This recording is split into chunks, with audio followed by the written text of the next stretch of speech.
गौरी पुत्र गणेश की जय। जय श्री कृष्णा, राधे राधे।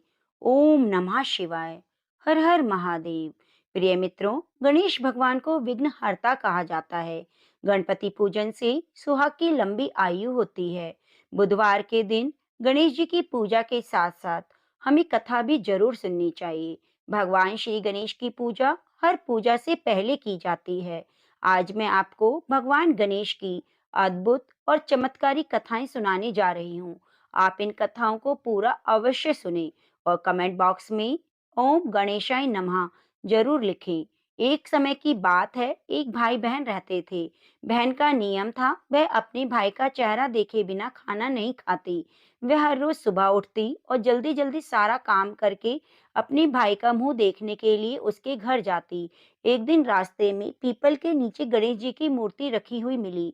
उसने भगवान के सामने हाथ जोड़कर कहा, मेरे जैसा अमर सुहाग और मेरे जैसा अमर पीहर सबको देना। यह कहकर वह आगे बढ़ गई। जंगल की झाड़ियों के कांटे उसके पैरों में चुभ जाया करते। एक दिन भाई के घर पहुंची और भाई का मुंह देखकर बैठ गई। तो भाभी ने पूछा, पैरों में क्या हो गया है? यह सुनकर उसने भाभी को जवाब दिया, रास्ते में जंगल की झाड़ियों के गिरे हुए कांटे उसके पाँव में चुभ गए हैं। जब वह वापस अपने घर आ गई, तब भाभी ने अपने पति से कहा, रास्ते को साफ करवा दो, आपकी बहन के पाँव में बहुत सारे कांटे चुभ गए हैं। भाई ने तब कुल्हाड़ी लेकर सारी झाड़ियों को काटकर रास्ता साफ कर दिया, जिससे गणेश जी का स्थान भी वहां से हट गया। यह देखकर भगवान गुस्सा हो गए, उसके भाई के प्राण हर लिए। लोग अंतिम संस्कार के लिए जब भाई को ले जा रहे थे, तब उसकी भाभी रोते हुए लोगों से बोली, थोड़ी देर के लिए रुक जाओ, उसकी बहन आने वाली है। वे अपने भाई का मुंह देखे बिना नहीं रह सकती। तब लोगों ने कहा, आज तो देख लेगी, पर कल कैसे देखेगी? रोज दिन की तरह बहन अपने भाई का मुंह देखने के लिए जंगल में निकली। तब जंगल में उसने देखा सारा रास्ता साफ किया हुआ है। जब वह आगे बढ़ी तो उसने देखा गणेश जी को वहां से हटा दिया गया है। तब उसने जाने से पहले गणेश जी को एक अच्छे स्थान पर रखकर उन्हें स्थान दिया और हाथ जोड़कर बोली, भगवान मेरे जैसा अमर सुहाग और अमर पीहर सबको देना, और बोलकर आगे निकल गई। भगवान ने सोचा कि अगर इसकी नहीं सुनी तो हमें कौन मानेगा, कौन पूजेगा। तब सिद्धि विनायक ने उसे आवाज दी, बेटी इस खेजड़ी की 7 पत्तियां लेकर जा, उसे कच्चे दूध में घोलकर भाई के ऊपर छींटा मार देना, वह उठकर बैठ जाएगा। यह सुनकर जब बहन पीछे मुड़ी तो वहां कोई नहीं था। फिर वह सोचने लगी कि ठीक है, जैसा सुना है वैसा कर लेती हूँ। फिर वह 7 खेजड़ी की पत्तियां लेकर अपने भाई के घर पहुंची। उसने देखा वहाँ कई लोग बैठे हुए हैं। भाभी बैठी रो रही है, भाई की लाश रखी है। तब उसने पत्तियों को बताए हुए नियम के तहत भाई के ऊपर इस्तेमाल किया। भाई उठकर बैठ गया। भाई बोला बहन से, बहन मैं बहुत गहरी नींद सोया। तब बहन बोली, यह नींद किसी दुश्मन को भी ना आए। उसने सारी बात अपने भाई को बता दी। प्रेम से बोलो गणेश भगवान की जय। हे गणेश भगवान, जैसे आपने उस बहन को अमर सुहाग अमर पीहर दिया, वैसे सब किसी को देना। एक बुढ़िया माई थी। वे गणेश जी की पूजा करती, रोज मिट्टी के गणेश जी बनाती और वह रोज गल जाते। एक दिन वह एक सेठ के यहाँ हवेली पर काम कर रहे कारीगरों से बोली, मेरे मिट्टी के गणेश जी रोज गल जाते हैं, इसलिए आप पूजा के लिए पत्थर के गणेश बना दो। कारीगर घमंड से बोला, जितनी देर में तुम्हारी गणेश की मूर्ति बनाऊंगा, उतनी देर में सेठ जी की 4 दीवारें बन जाएंगी। इतना सुनकर दुखी होकर बुढ़िया माई अपनी कुटिया में चली गई। इसी बीच एक छोटा बालक वहां पहुंचा और कारीगर से गणेश जी बनाने को कहा, लेकिन कारीगर ने बच्चे को भी चले जाने के लिए कह दिया। तब बच्चा जाते जाते उसे बोलकर जाता है, इतना टेढ़ा बोलते हो तो तुम्हारी दीवार भी टेढ़ी हो जाएगी। और बच्चे की बात सच हो गई। कारीगर सेठ जी के यहाँ दीवार बनाने का काम कर रहे थे, लेकिन दीवार टेढ़ी ही होती जाती। सुबह से शाम हो गई, लेकिन कोई भी काम नहीं हुआ। जब सेठ जी आए, पूछा, आज कुछ भी काम क्यों नहीं हुआ? तब कारीगर ने बूढ़ी माई वाली बात बता दी। तब सेठ जी माई के पास पहुंचे और उनसे कहा, तुम हमारी दीवार सीधी करवा दो, हम सोने के गणेश जी बनाकर देंगे। इतना सुनकर गणेश जी ने दीवार सीधी कर दी। सेठ जी ने बुढ़िया माई को सोने के गणेश जी बनाकर दिए। तब बूढ़ी माई प्रसन्न होकर बोली, हे गणेश जी, इसी तरह लोगों के भी काम आप सदा सीधे करते रहना। प्रेम से बोलो गणेश भगवान की जय। प्रिय मित्रों, पूजा अर्चना में भगवान को तुलसी चढ़ाना बहुत पवित्र माना जाता है। और तुलसी भगवान विष्णु की प्रिय है, किंतु गणेश जी की पूजा में तुलसी का प्रयोग करना निषेध है। भगवान गणेश को तुलसी नहीं चढ़ाई जाती। एक बार श्री गणेश जी गंगा किनारे तप कर रहे थे, तभी विवाह की इच्छा से तीर्थ यात्रा पर निकली देवी तुलसी वहां पहुंची। वे श्री गणेश जी के रूप पर मोहित हो गई। तुलसी ने विवाह की इच्छा से उनका ध्यान भंग कर दिया। तब भगवान श्री गणेश ने तुलसी द्वारा तप भंग करने को अशुभ बताया और तुलसी की मंशा जानकर स्वयं को ब्रह्मचारी बताकर उसके विवाह का प्रस्ताव नकार दिया। इस बात से दुखी तुलसी ने श्री गणेश जी को 2 विवाह करने का श्राप दिया। श्री गणेश जी ने भी तुलसी को शाप दे दिया कि तुम्हारी संतान असुर होगी। एक राक्षस की मां होने का शाप सुनकर तुलसी ने श्री गणेश जी से माफी मांगी। तब श्री गणेश जी ने तुलसी से कहा, तुम्हारी संतान शंखचूर्ण राक्षस होगी, तो फिर भी तुम भगवान विष्णु और श्री कृष्ण की प्रिय होने के साथ साथ कलयुग में जगत के लिए जीवन और मोक्ष देने वाली होगी। पर मेरी पूजा में तुलसी चढ़ाना शुभ नहीं माना जाएगा। अभी से भगवान श्री गणेश जी को तुलसी चढ़ाना वर्जित माना जाता है। प्रेम से बोलो गणेश भगवान की जय। एक बार गणपति जी मुनि पुत्रों के साथ पाराशर ऋषि के आश्रम में खेल रहे थे। तभी वहां कुछ नाग कन्याएं आ गईं। नाग कन्याएं गणेश जी को आग्रह पूर्वक अपने लोक लेकर जाने लगी। गणेश जी भी उनका आग्रह ठुकरा ना सके और उनके साथ चले गए। नाग लोक पहुंचने पर नाग कन्याओं ने उनका हर तरह से सत्कार किया। तभी नागराज वासुकी ने गणेश जी को देखा और उपहास के भाव से गणेश जी से बातें करने लगे, उनके रूप का वर्णन करने लगे। गणेश जी को क्रोध आ गया। उन्होंने वासुकी के फन पर पैर रख दिया, उनके मुकुट को भी स्वयं पहन लिया। वासुकी की दुर्दशा का समाचार सुनकर उनके बड़े भाई शेषनाग आ गए। उन्होंने गर्जना की कि किसने मेरे भाई के साथ इस तरह का व्यवहार किया। जब गणेश जी सामने आए तो शेषनाग ने उन्हें पहचान कर उनका अभिवादन किया और उन्हें नागलोक यानी पाताल का राजा घोषित कर दिया। प्रेम से बोलो गौरी पुत्र गणेश की जय। एक बार बाल गणेश अपने मित्र मुनि पुत्रों के साथ खेल रहे थे।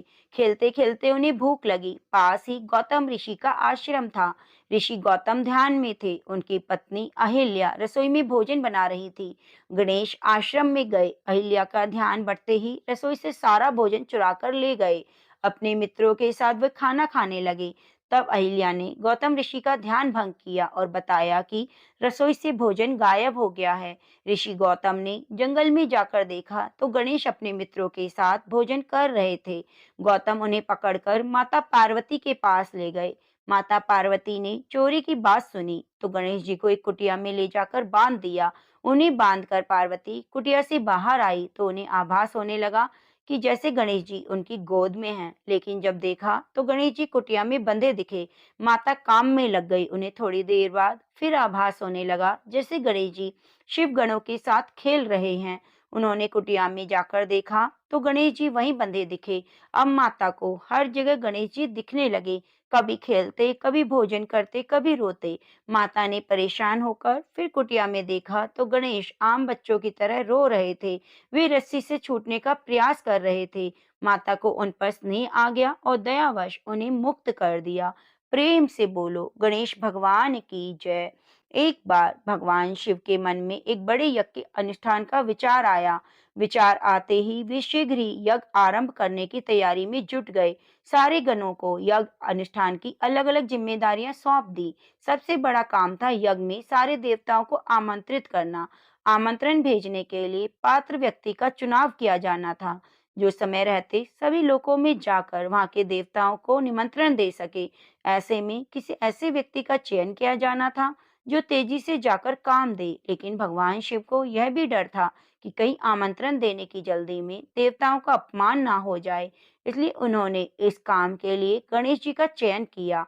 गणेश बुद्धि और विवेक के देवता हैं। वे जल्दीबाजी में कोई गलती नहीं करते। यह सोचकर शिव जी ने गणपति को बुलाया और सभी देवी देवताओं को आमंत्रित करने का काम सौंपा। गणेश जी ने इस काम को शहर स्वीकार कर लिया। लेकिन इसके साथ समस्या यह थी कि उनका वाहन चूहा था, जो बहुत तेजी से नहीं चल सकता था। गणेश जी ने काफी देर तक चिंतन किया कि किसी तरह सभी लोकों में जाकर आदर पूर्वक सारे देवताओं को यज्ञ में शामिल होने का आमंत्रण दिया जाए। बहुत विचार के बाद उन्होंने सारे आमंत्रण पत्र उठाए और पूजन सामग्री लेकर ध्यान में बैठे शिव के सामने बैठ गए। गणेश जी ने विचार किया, यह तो सत्य है, सारे देवताओं का वास भगवान शिव में है। उनको प्रसन्न किया तो सारे देवता प्रसन्न हो जाएंगे। यह सोचकर गणेश जी ने शिव जी का पूजन किया और सारे देवताओं का आह्वान करके आमंत्रण पत्र शिव जी को समर्पित कर दिया। सारे आमंत्रण देवताओं तक खुद ही पहुंच गए और सभी यज्ञ में नियत समय पर पहुंच गए। इस तरह गणेश जी ने मुश्किल काम को अपनी बुद्धि से आसान बना दिया। प्रेम से बोलो, ओम गण गणपताय नमः। गौरी पुत्र गणेश की जय।